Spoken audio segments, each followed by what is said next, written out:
La Bible, ouvrage le plus vendu au monde, est sans doute le seul livre lu par Félicité.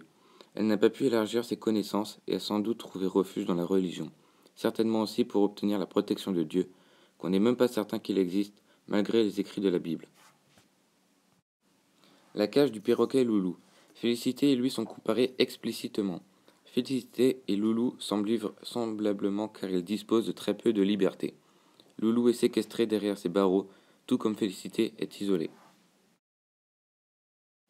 Une géographie en estampes. Elle représente différentes scènes du monde.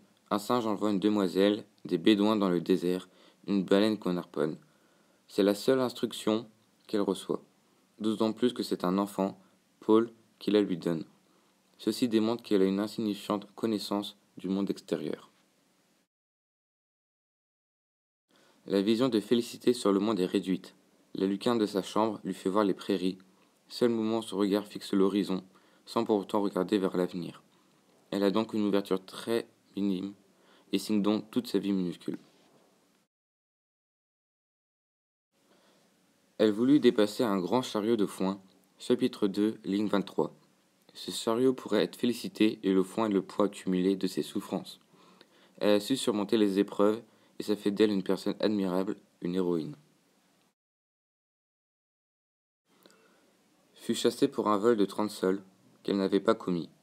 Elle n'a pas volé mais est victime d'accusations sans doute car elle est pauvre et fragile et donc une coupable idéale. Son innocence fait d'elle à nouveau une héroïne. La table où Félicité mangeait. Je cite.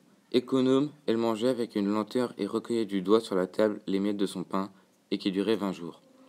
Félicité nous apporte une leçon de vie car elle se contente du strict minimum. Ça nous amène à réfléchir sur notre façon de consommer et de dépenser parfois inutilement. La croix religieuse apporte la dimension religieuse dans laquelle Félicité se trouve.